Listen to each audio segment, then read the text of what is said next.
Good evening. I'm still David Michael Smingy. I'm still a doctor and still grateful to be here. So, in the way of update and sort of remembering, Britta is still around too. I only have essentially good news today, but Britta had a recurrence of her tumor. As you remember, back, like, the most recent recurrence, I should say, was back in probably March-ish time. And at that time, she essentially had two spots. One was top part of the brain that was enhancing, means that it takes up contrast and has some vascularity to it.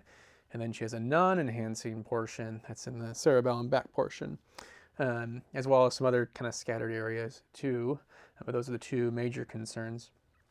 And the play at that point was to do more radiation, which she did successfully. So did another set of radiation on both those spots.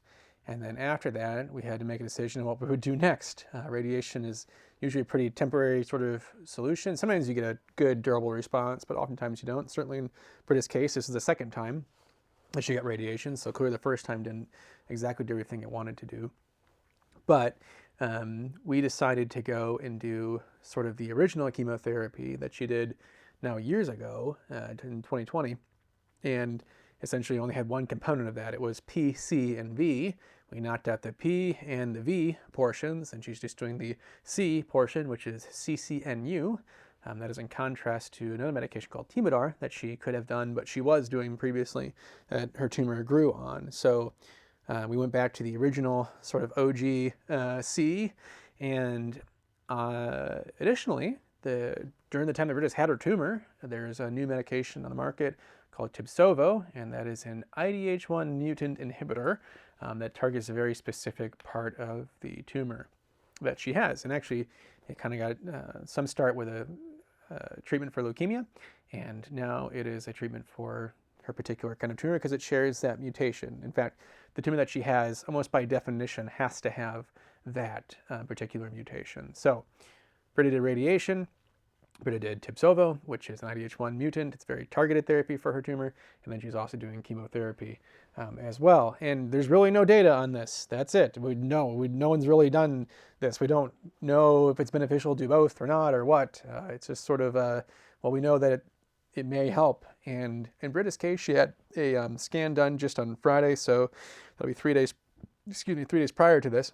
And she had only good news. So essentially, her tumor in every spot is stable compared to the one now a couple months ago, and then certainly smaller than what it was in May. So I don't know if I got better news than that.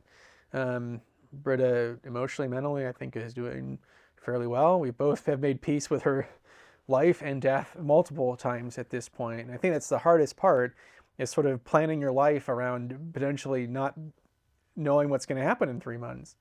You can imagine what that does, and it's a frustrating part of the experience, and it will probably be our experience indefinitely. But I can imagine us having a very different conversation where I could have said today that Britta's tumor was growing on a different chemo and a new medication and after radiation. If that was the case, then I think it would be very, very different kind of story. And I'm glad I'm not saying it. So, only good news.